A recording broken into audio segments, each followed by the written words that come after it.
Hi అండి, నమస్తే. Welcome to Suhasini's kitchen. నేను మీ సుహాస్ని రెడ్డి.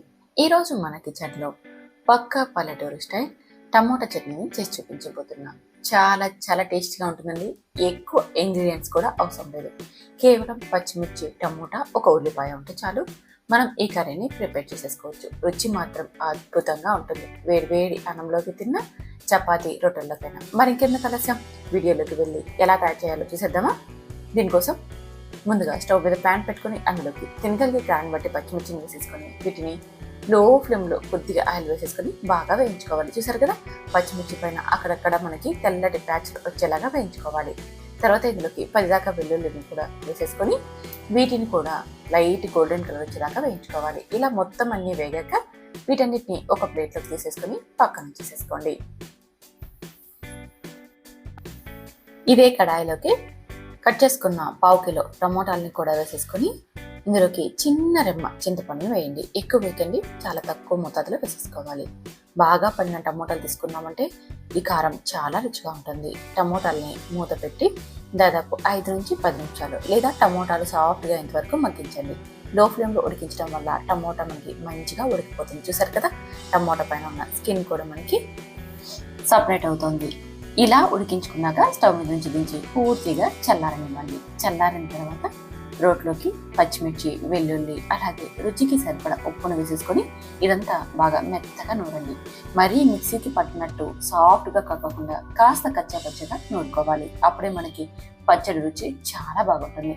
మనం మిక్సీకి పట్టినట్లుగా పేస్ట్ లాగా మాత్రం నూరకూడదు, అది గుర్తుపెట్టుకోండి.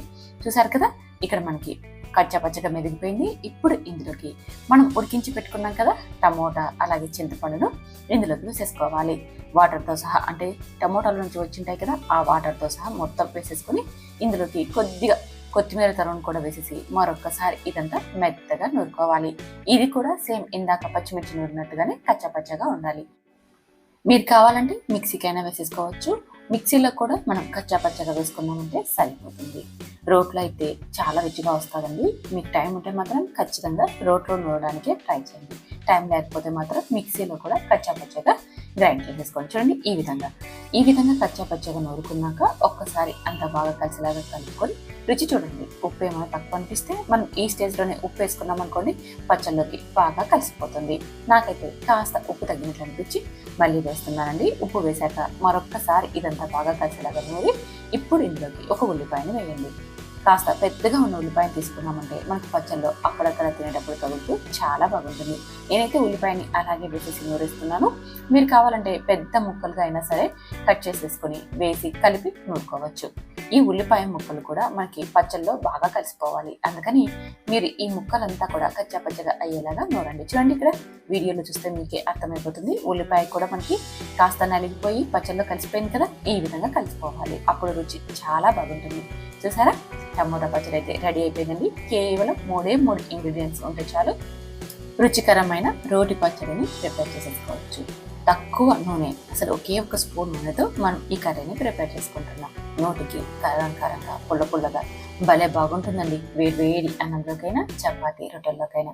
మరి ఇంకెందుకు ఆలస్యం, ఒక్కసారి ఈ టమోటా రోటి పచ్చడిని ట్రై చేసి టేస్ట్ చేసి మీకు ఎలా వచ్చిందో కామెంట్ చేయండి. నేను చేసిన విధానం కానీ, చెప్పిన విధానం కానీ నచ్చితే లైక్ చేయండి, ఛానల్ని సబ్స్క్రైబ్ చేసుకోండి. Thank you for watching.